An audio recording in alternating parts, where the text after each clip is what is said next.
someone I love does not love me back the way I believe I deserve to be loved, then they don't deserve to be in my life. So they said they're going to call you, but they don't call you.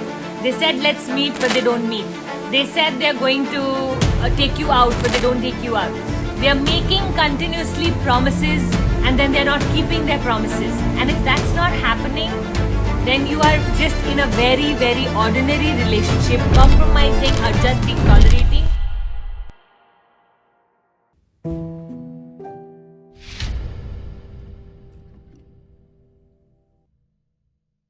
Puja, one of the things I'm going to tell you is, if anybody is treating you in a way that makes you feel low, then you are just allowing him to mistreat you.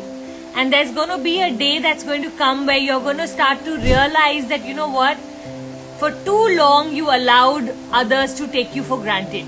You know, there's nothing you're going to gain from that relationship. You're only, remember, we are the ones who are always teaching others how to treat us.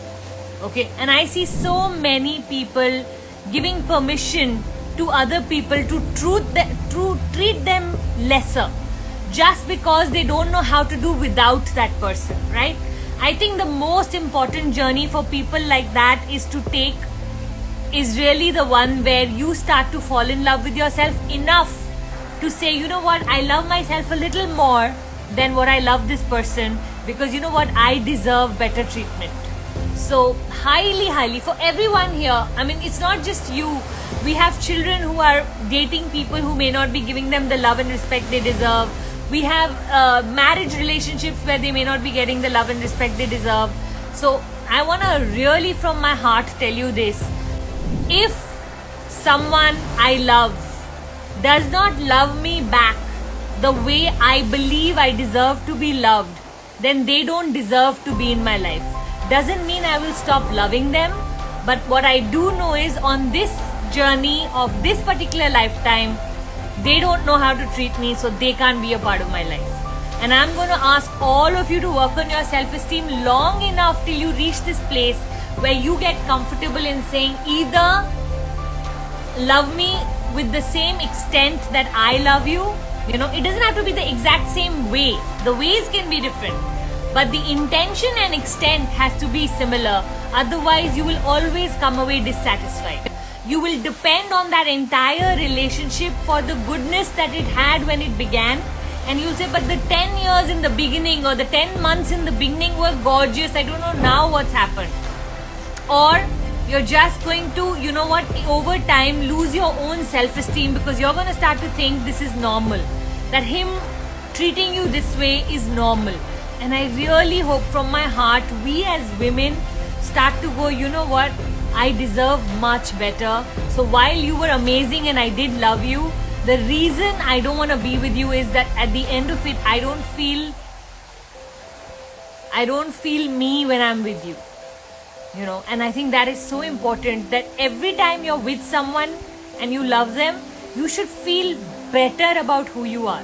The reason you should love them is because how they make you feel about you. When you see yourself through their eyes, you feel like, oh my God, wow. And if that's not happening, then you are just in a very, very ordinary relationship, compromising, adjusting, tolerating. Can I tell you something? Whenever this relationship will end, you will end up telling yourself, I don't know why I allowed this. I don't know why I didn't see it in time. I don't know why I let myself get this hurt. And the damage by then would be already done.